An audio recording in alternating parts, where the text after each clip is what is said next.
20th century produced a weapon of mass destruction so indiscriminate that it killed millions. And it sold this lethal weapon to ordinary people.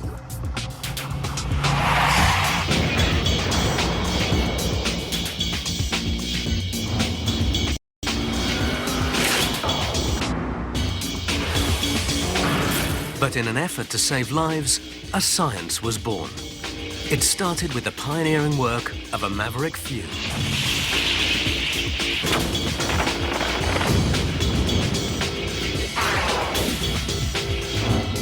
Learning from half a century of mistakes and misunderstandings, they revolutionized the automobile industry and transformed a motorized monster into an engineering marvel. Crash science, dedicated to making sure the next road trip you take won't be your last.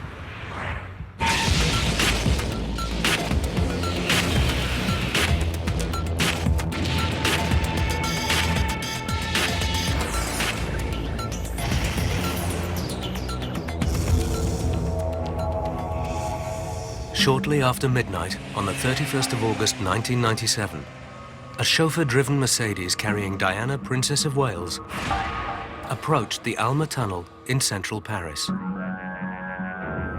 In pursuit were a group of motorcycle-riding paparazzi.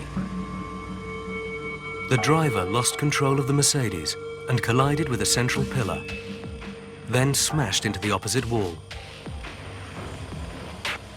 2 occupants died at the scene, and later in hospital. So did Princess Diana.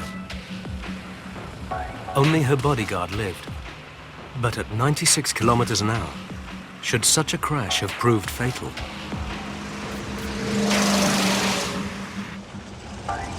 So what went wrong?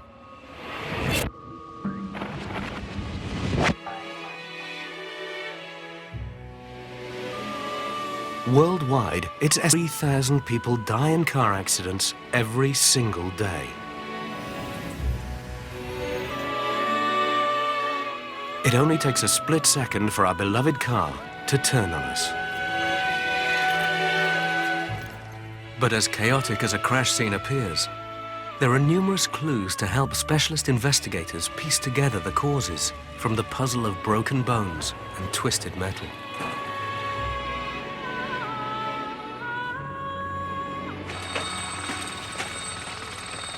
We see trauma from falls, from assaults, from burns, but by far and away the worst injuries are road traffic incidents. The main worrying areas of injury are injuries to the chest, injuries to the abdomen, to the pelvis and to the head. But after a serious accident, doctors aren't the only professionals on call. Alongside the emergency services, car manufacturers often send their own teams of investigators in. They're looking at how their safety systems performed and whether the passengers were injured. Ultimately, the wreckage can end up here, on the scrap heap. You're always conscious that you're seconds away from disaster, and that all these people were driving along perfectly content that they were the best driver in the world. The investigators sent in by some automobile companies analyzed data from thousands of car crashes to increase the crash worthiness of their vehicles. Car safety today is a design and marketing priority, so passengers should be safer than ever. But while accidents still happen, so the story of automobile safety continues. Its key players include car company executives, scientists, advertisers, and of course the car-buying public. It all began with the groundbreaking science many of us now take for granted every time we hit the road.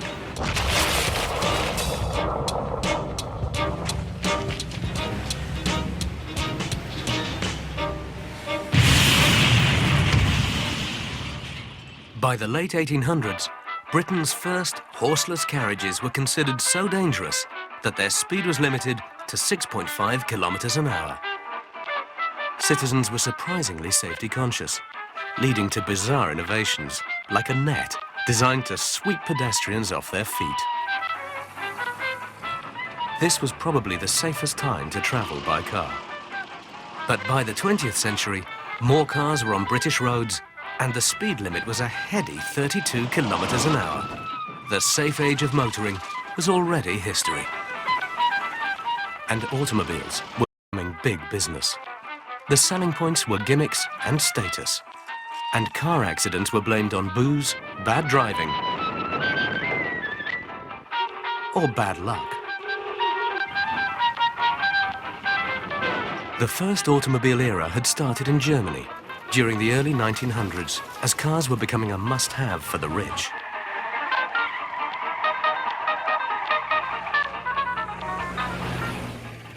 They consisted of little more than sheet metal nailed and screwed to a wooden frame and lacked basic features like signal lights or windshield wipers. In fact, watch what happens when one of these early cars takes a modern crash test. Pretty nasty stuff. Many features doubled as weapons.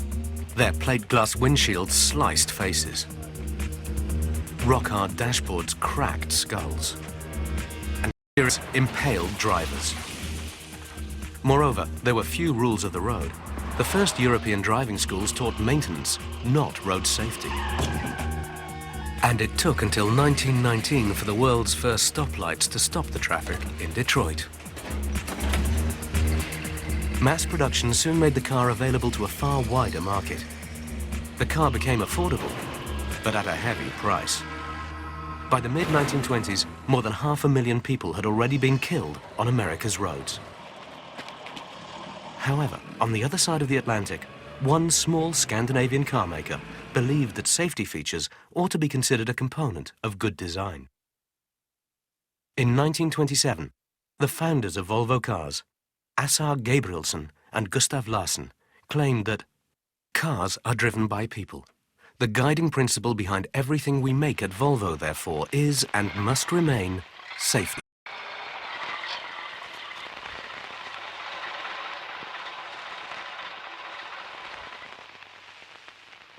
They focused on a design feature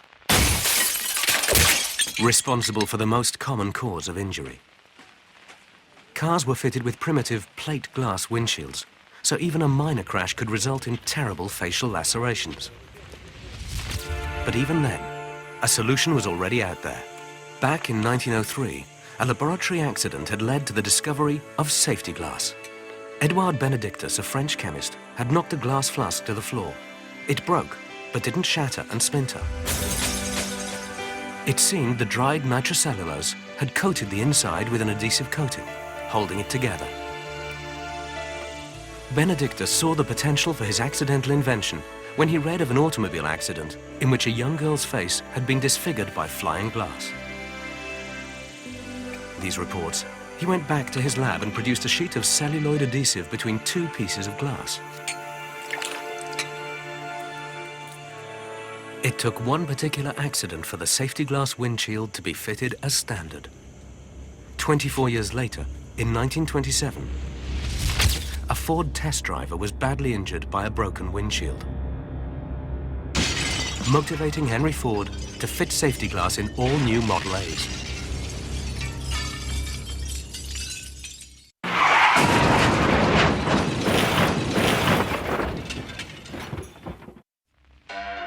In 1918, after the end of World War I, America became the leading nation in car production. The United States possessed the technology, natural resources, and the economic strength to mass-produce cars. But then in 1929, the Wall Street crash threatened to tear the automobile industry apart. And manufacturers urgently needed a new marketing strategy. Grand design became a visual escapism from the Depression, and the car a symbol of future prosperity.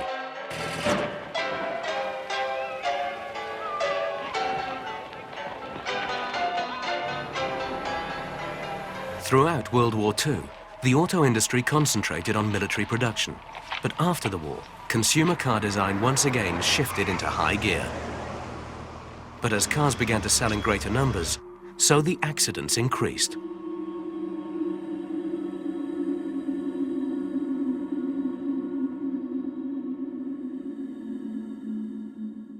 By the 1950s, annual fatality rates had reached tens of thousands, and people started to think about safety. This inspired early campaigns that made drivers aware of the dangers of speed. The campaigners even turned to Hollywood, and the young star James Dean, himself a successful race car driver, to ram the safety message home. Do you have any special advice for the young people who drive? Take it easy driving. Life, you might say, might be mine. Ironically, tragedy struck when not long after this public service announcement was made in 1955, Dean himself was involved in a car crash. Along with mechanic Rolf Weatheridge, he was en route to a race meeting in Salinas, California. They sped along Route 466 in Dean's new car, a Porsche Spyder. But as they approached the intersection, they collided with a Ford coupe coming from the opposite direction.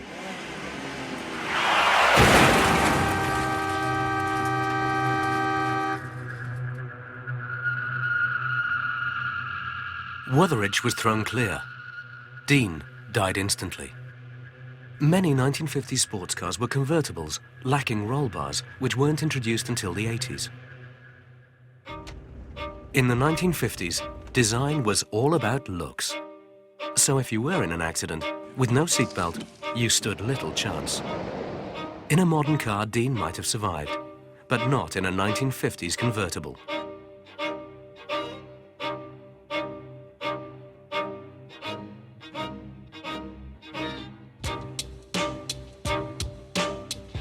Although he'd only made 3 films, his premature death propelled him to legendary status. And what was left of the car went on tour. The legend had become another statistic. During the 1960s, the new freeways were changing the face of motoring. With gas, food, and lodging along every route, America hit the road.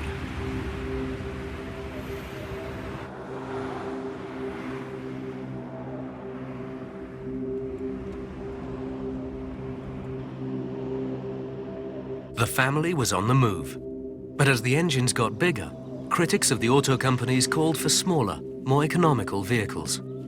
And as more families now relied on cars, safety started to enter the public consciousness.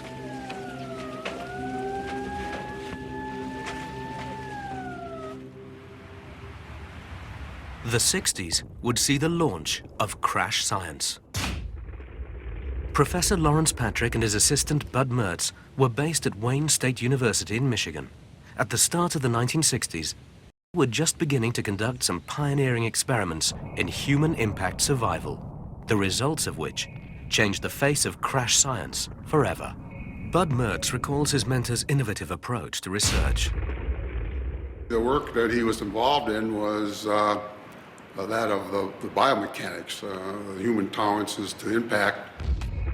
And they were to be the guinea pigs. They allowed themselves to be slammed in the chest by a 10-kilo pendulum and made over 400 rides on a rapid deceleration sled that mimicked the effects of a car slamming head-on into a wall. And they filmed it all. They designed ever more ingenious ways to deliver blows to different parts of the body, devising what appeared to be more like instruments of torture than scientific apparatus. It was a whole new science, and basically everything we did was all new. Some experiments were others, like how much force was needed to produce different levels of bruising, painstakingly tested and recorded. The drop test was strictly a little impactor in the tube. You lay down on the table, and the tube was over your head, and they dropped it from 1 inch, 2 inch, 3 inches. And everybody was walking around with little bruises on their cheeks. It was sort of funny. And their hard-earned data produced a real breakthrough. It showed that in a single car crash, there are always 3 main collisions. First is the primary vehicle impact. This is followed by the human body being thrown violently in the direction of that impact. And finally, bruising, bleeding, and pulled muscles revealed how the internal organs were also being thrown forward. This research enabled the scientists to see firsthand how the laws of physics worked on the human body. But the pain threshold was ultimately to limit the level of Bud and Patrick's research. They needed to find another volunteer, one who could bear the pain. If you lived and died in the vicinity of Wayne State University in the mid-60s and donated your body to science, your corpse may well have ended up being crash tested. The corpses were wrapped in bandages to protect their identity and to lessen the psychological effects for the researchers working with human cadavers.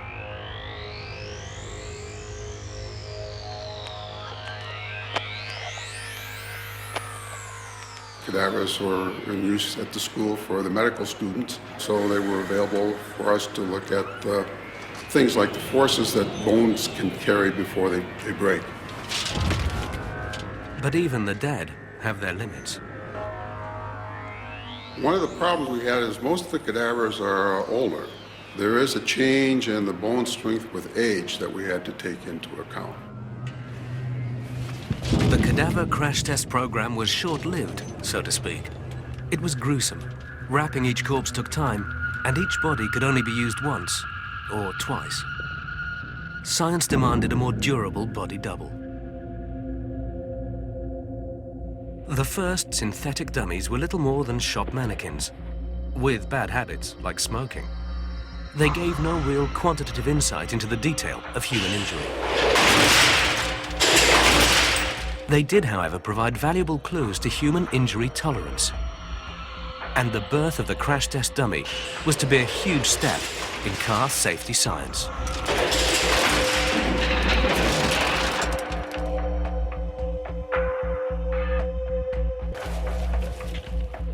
But the motor industry still needed real-life data, injury criteria that related to the living body. How many pounds it took to fracture a bone, for instance. And at Wayne State, they had just that information. The crash test dummy had been designed to mimic human response and give measurements that related to injury. They were given an average male body weight and some realistic joint movements, acquired a pelvic structure and flexible spine.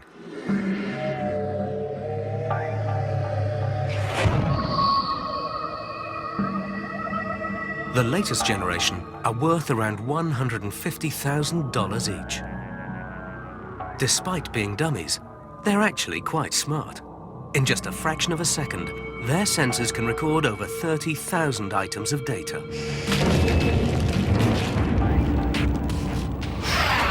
And still crash, smash, and abuse them in hundreds of different ways. But the dummy's most valuable contribution was to highlight the most important car safety feature of all time. And the most neglected. In the 1930s, several American physicians had furnished their own cars with seatbelts, urging manufacturers to do likewise. But the seatbelt was seen as something only really required for the racetrack. By the 1950s, this had developed into myth and hearsay, causing a public outcry over the dangers of seatbelts. Drivers claimed that if the car caught fire or sunk in water, the belt might be a death trap. The belief was it was better to be thrown clear in an accident than strapped in. The fact was, people didn't like them, and they looked for any excuse for one. And the automobile manufacturers that did fit seatbelts were few and far between. Among those who did, Volvo were the undisputed pioneers. Their crash science specialists had already moved on from the simple lap belt because it failed to protect the head in a crash. They had refined the diagonal belt that went across the chest. But while this design prevented head injuries, it was still seriously flawed. During a crash, the body can slide under such a belt right up to the neck, causing serious injury and even decapitation. So Volvo went back to the drawing board and came up with another three-point lap shoulder belt. Anchored firmly to the car frame, this belt worked because it restrained the two strongest parts of the body, the hips and the chest. Now the modern standard, Volvo's three-point system, patented in 1958, is the single most effective safety device in any vehicle. But even by the 1970s, the most powerful car industry in the world still wasn't listening. And it wasn't just about seatbelts. Despite research, so long as safety features were not selling points, car companies wouldn't install them. And even the public ignored the statistics that revealed that their cars were killers.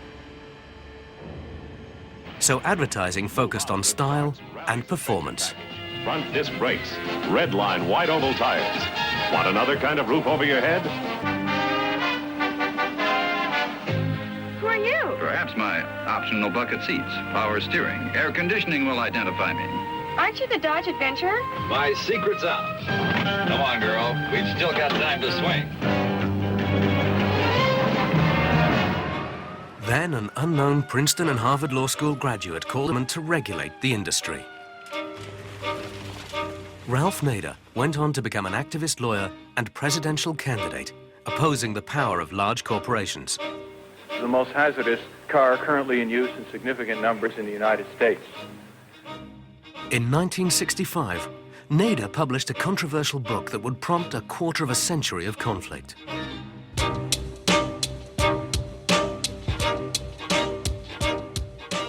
His book, Unsafe at Any Speed, claimed that General Motors were producing dangerous vehicles, ignoring research from crash safety scientists. More likely to cause serious or fatal injury in any collision than virtually any other car in common use in this country. General Motors hired a team to investigate Nader, who subsequently sued GM for invasion of privacy and received $425,000 in an out-of-court settlement. Then, in 1966, on the basis of research by manufacturers and crash scientists, the US Congress passed America's first auto safety laws. The most substantial automotive safety legislation in America to date. The first changes it made were fundamental improvements like headrests, energy-absorbing steering wheels, and most importantly, the mandatory installation of seatbelts. But one manufacturer was criticized for apparently choosing to put profit before safety. Ford were facing strong competition from Volkswagen and various Japanese companies in the American small car market. It usually takes around 4 years to produce a new car. But Ford took just 2 in bringing the Pinto into production. Before its release, Ford engineers had discovered a major design flaw. In some rear-end crash tests, the Pinto's fuel tank was damaged, which often resulted in an explosion and fire. But the Pinto production line had already been assembled, and Ford released the car. Ford later claimed they'd used an accepted risk-benefit analysis, but were still criticized by some for forging ahead. Finally, in 1978, Ford agreed with the Department of Transportation that it would recall the car. And there were other cars and other designs that were still causing death and injury. As cars got faster and faster, collisions became more dramatic and more deadly. On impact, they could still become horrific death traps.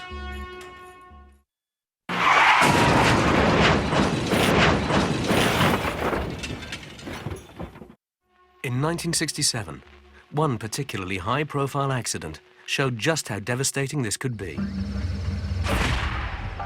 In the early hours of the 29th of June, on a stretch of Highway 90 in Louisiana, a Buick carrying Jane Mansfield was en route to New Orleans. Visibility was extremely poor, and at approximately 7 minutes past 4, the Buick slammed into the back of a slow-moving truck.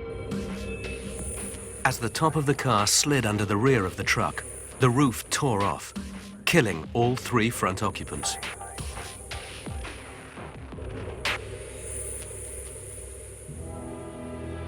Jane Mansfield had suffered terrible, fatal head injuries. The top of her skull sliced off.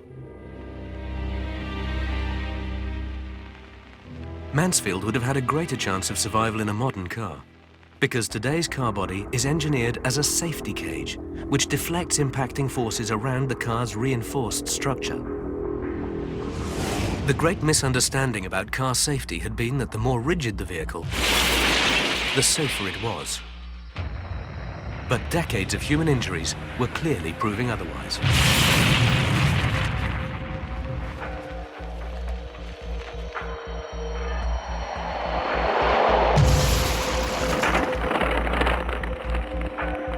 And as crash science searched for ways to protect the car, it actually revealed something far more important to passenger survival. It's often true that after impact, the worse a car looks, the better off its occupants. The reason was simple. Objects in motion have energy, and it requires an opposing force to bring a moving object to rest. This can happen quickly, or it can happen slowly. Slowing down the time it takes for the opposing force to absorb that energy is the key to modern crash science.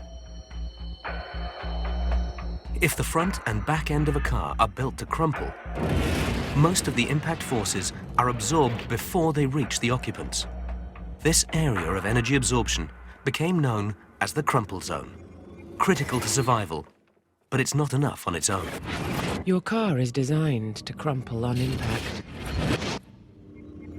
Your face isn't.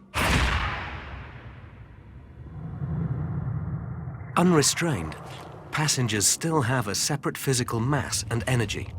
But seatbelts, though provided, still weren't being worn. In Britain, public safety campaigns began to drive the message home. The biggest thing I've seen is the increased use of seatbelts over the last 15 to 20 years. If we're to look back 20 years ago, most casualty departments would have patients who would have a nurse stitching up their face all night long because they've head-butted the windscreen because they haven't been wearing a seatbelt. If a patient isn't wearing a seatbelt, is ejected from the vehicle, their chances of having severe or life-threatening injuries are increased by 300%. But on the other side of the Atlantic, this advice was ignored. By the 1980s, fewer than 25% of the American car-going public were wearing seatbelts.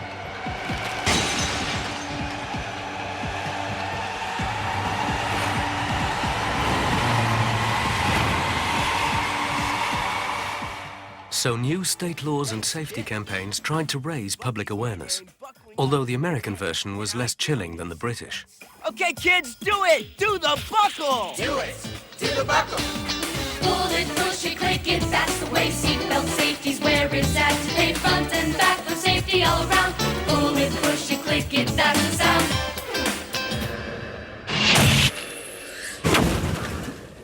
And the ads were still only a moderate success.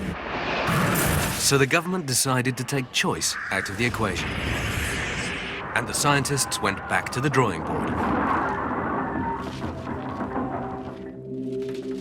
They needed to develop a device that would restrain occupants in their seats, whether they liked it or not, a safety for which people had no control. The race was on to develop the airbag, then considered to be the ultimate passive restraint. The airbag had been invented in the 1950s and even appeared in models during the 1970s. But the first airbag restraint system fitted as standard was developed by Chrysler in 1988.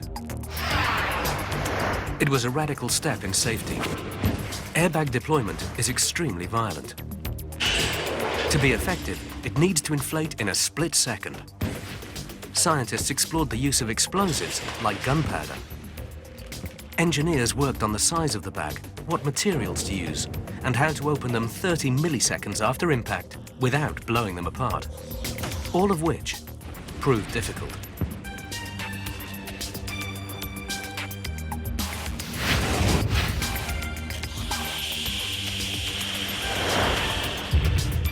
Chrysler finally got it right with a thin nylon fabric packed into the steering wheel or dashboard.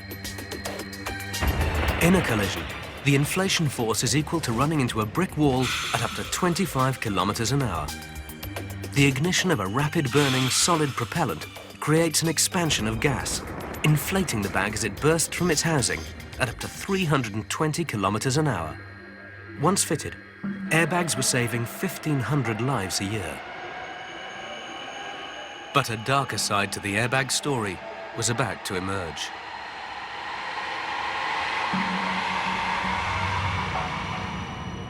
The regulations required airbag tests to be conducted only with a dummy representing the average male, weighing approximately 72 kilos and 1 3/4 meters tall.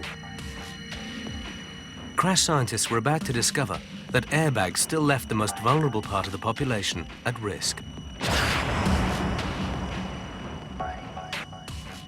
Detonating at more than 320 kilometers an hour, they're violent enough to amputate fingers, fracture bones in the arm and face, and even kill. They're designed to hit an average man in the chest, but they may hit shorter people in the face. Grieving families set up a pressure group, forcing the car industry to post prominent warnings about the dangers airbags pose to children.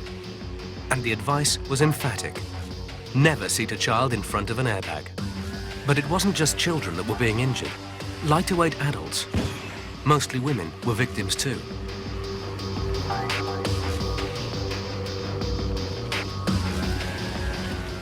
But scientists have developed a solution: automated systems that weigh and scan passengers and then adjust the deployment of the airbag. The best way to test safety features is the crash test.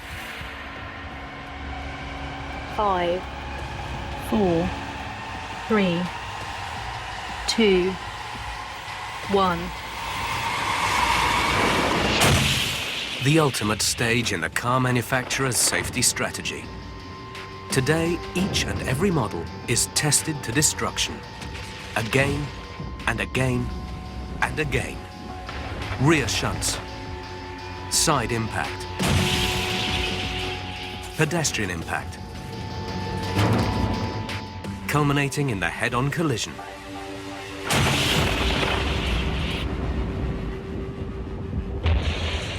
Each and every crash test costs over $100,000. Here at Volvo's safety headquarters in Sweden, scientists over 400 cars a year. Every wrecked car is given a meticulous post-crash examination and then stored in a wreck depository. It takes the Volvo crash test team 6 hours to prepare a car. This one will recreate a typical and severe side impact. The stationary vehicle carries 2 occupants, a driver and front passenger. It will be hit on the passenger side by a vehicle traveling at 96 kilometers an hour. 20 high-speed cameras shooting 3,000 frames per second are mounted inside and all around the car. These high-speed cameras require powerful illumination. Each one of the 32 lights throws out 8 kilowatts of power. In fact, they're so bright that they're switched on just 5 seconds before impact. Otherwise, they'd blow. The car is wired with 200 different sensors feeding data back to the control room.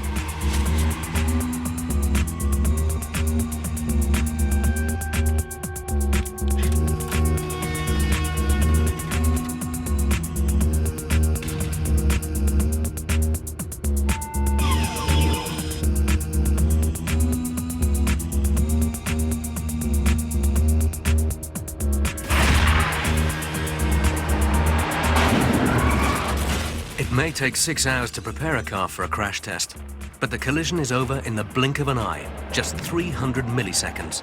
And the data takes a full 3 weeks to analyze.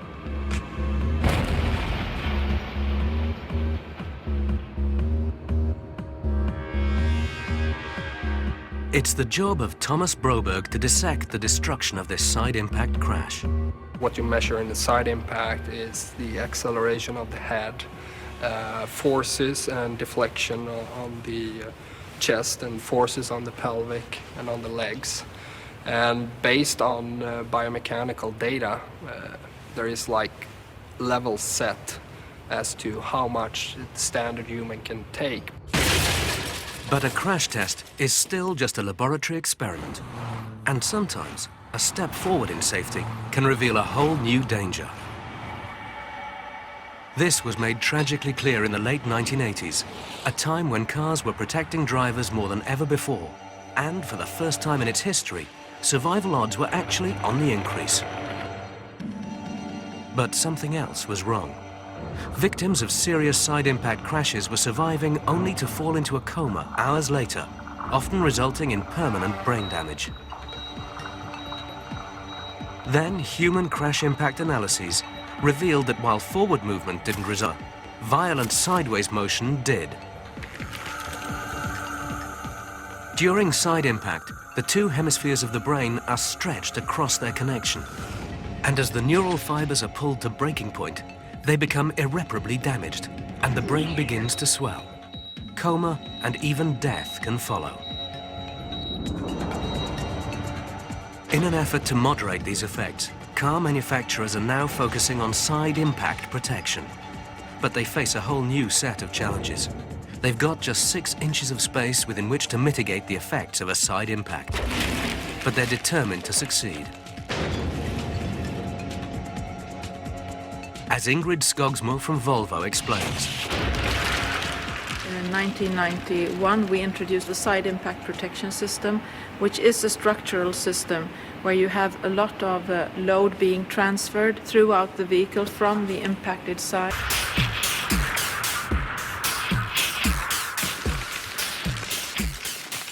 If that doesn't do all the job, in 1994, Volvo introduced a side impact airbag in the seat that would blow up and protect your chest.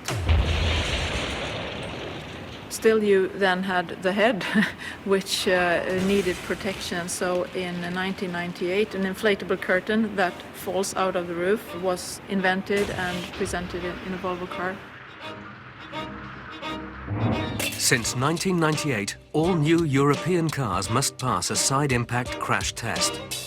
These experiments in impact damage are a way of relating lab data to the real-life situations that millions of drivers face every day.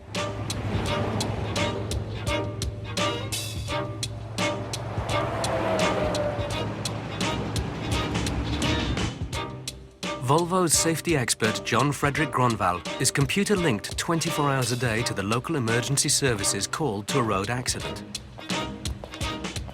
When there's a real-life crash, ambulances rush to the scene. And if one of the cars involved is a Volvo, John Frederick is notified. He decides whether or not to send a forensic team out to the site to collect data from the crash. They document road conditions and take measurements. Then the car is brought into the lab for detailed examination. Here we have a car being impacted from the side in a quite severe accident here, side impact. Because of the side impact protection system, you can see that there was enough survival space here. Even though the impact was very severe, we have this strong structural parts here that protects with a safety cage.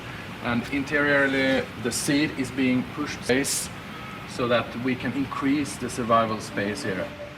The data gathered by his research team is then fed back into the crash test computers, helping to design and modify crash tests in the future. In the laboratory, we have dummies. In real-life situations, we have real human beings. And our job is to connect dummy measurements with actual injuries.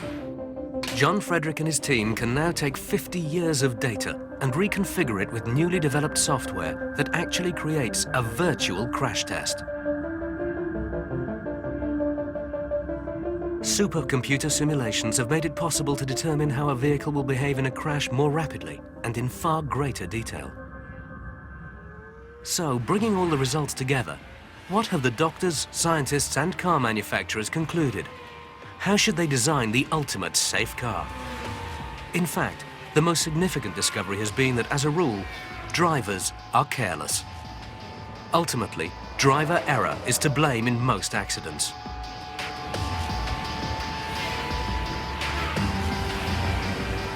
So the quest to develop the safest car in the world is focusing on removing control from the weakest link in automotive safety, the driver. You're about to witness how far crash safety has come. Travelling on the Autobahn at 240 kilometers an hour, the driver of the highlighted car is in serious difficulties. He grazes the guardrail on the right and loses control. As if by a miracle, he climbs out of the wreckage not only alive, but uninjured. He owes his life not to luck, but to crash science. Despite such advances, as car travel increases, the number of road deaths in many countries is also on the rise. And still, when things go wrong, people blame the roads, the weather, the car, or even fate. But hard evidence shows they're wrong. Over 90% of crashes are down to driver error. Get behind the wheel of a speed machine, and a change takes place in many people. Psychologists have discovered that the safer cars get, the faster people drive, and the more risks they take. For every extra 30 centimeters of lane width, the driver increases speed by 5 kilometers an hour. People become reckless. And this can have a dramatic impact on pedestrians. In the USA alone, 116,000 are mown down by cars every year. 6,000 of these die. Even the red light at a pedestrian crossing does not guarantee safety. So today's car manufacturers are now focusing on the safety of those both inside and outside the car.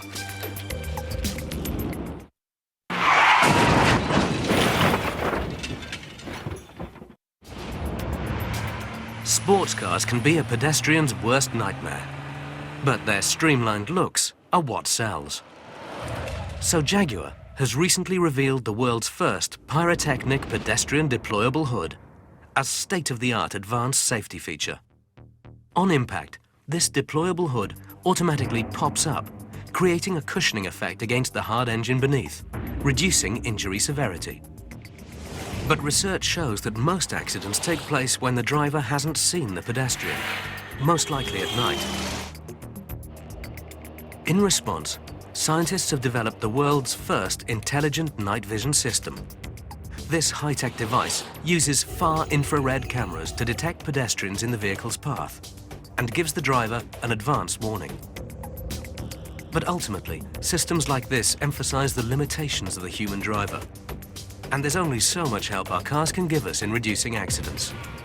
Humans make mistakes.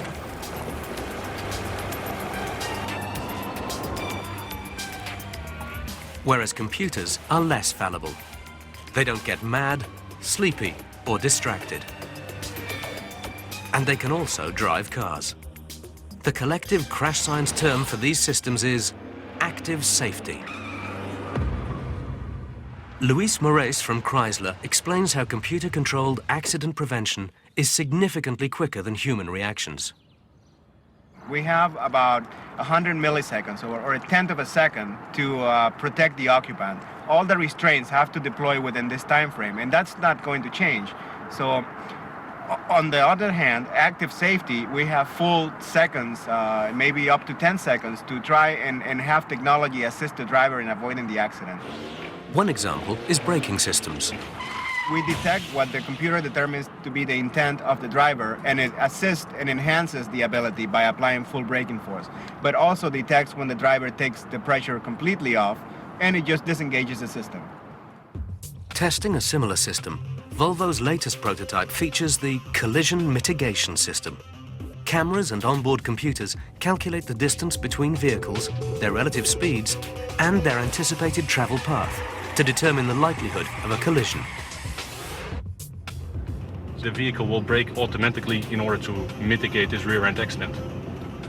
So we have about 50 meters left, and I'm driving 40 kph, and I'm just going straight into the balloon car.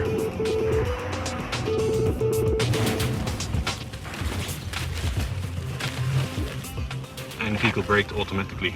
We did have a collision, but as you can see, we really reduced impact speed here. So when the car sees an impact is imminent, it warns the driver. And if that warning doesn't work, it takes control and slams on the brakes. Other human weaknesses are also treated with technology. Manufacturers are now developing a drowsiness warning system. Rear-facing onboard cameras monitor vital physical clues like blink rate. If the car suspects the driver's beginning to get drowsy, it blasts cold air at them and raises an alarm. But would all these safety features have helped save Princess Diana's life? The French investigators' conclusion was that Diana's driver was drunk, and forensic examination of the car indicated that it was traveling at no more than 96 kilometers an hour. So why did she die? Her position in the rear seat of the car, furthest from the impact, gave her the best chance of survival. But like millions who have died in car crashes before her, she wasn't wearing a seatbelt.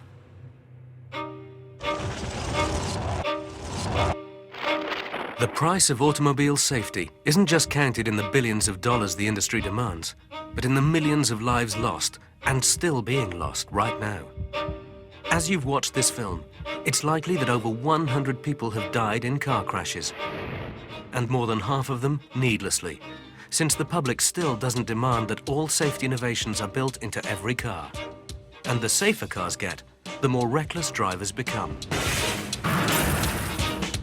Humans will always find ways to crash cars.